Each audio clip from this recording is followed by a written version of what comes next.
How many of you participate in some type of social media? I'm willing to bet that the majority of the people in this class use some type of social media, whether it's Facebook, Twitter, or even going back as far as MySpace. It seems that these social media sites have blown up and are taking over our world. But is this new way of talking and advertising to people good or bad? In my opinion, social networking has many negative effects on our society. One being that social networking has a negative effect on adolescent development. Two, social networking has a negative effect on face-to-face social interactions. And three, social networking has a negative effect on personal privacy. For my first point that social networking has a negative effect on adolescent development, an article in which was named Screen Time, a guide for parents, stated that children spend up to an average of 7 hours screen time a day, which includes phones and computers and social media.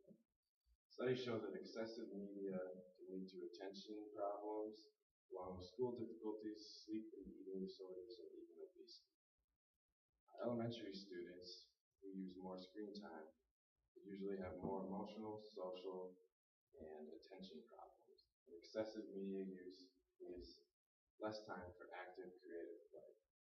An article posted in Health Science Journal by Dr. Odell says that when using excessive media, increasing concerns of negative consequences for adolescents' well-being include personality problems, anxiety, stress, self-esteem problems, depression, loneliness, and shyness.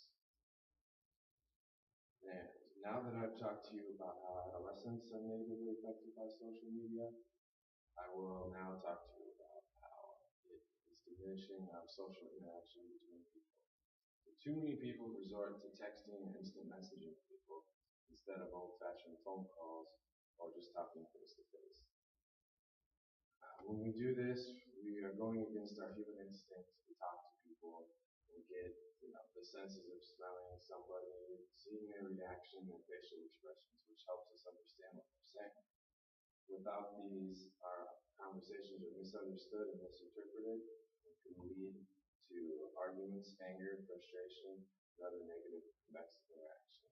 The more we use these social media to contact people, the less our social skills are used, and therefore we tend to lose them. Now that I've talked to you about how social networking diminishes our social skills, and I'll talk to you about how it negatively affects our personal privacy.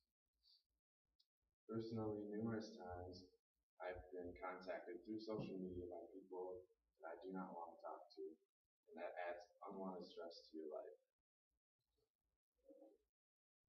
And we've all heard of Facebook creeping, especially girls tend to get Facebook creeps that tend to stalk them and other negative things like that.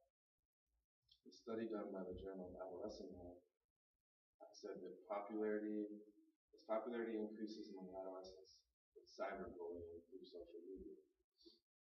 And a study done by Kowski and Lindbergh said that from a pool of middle schoolers, 22% said they were involved in cyberbullying.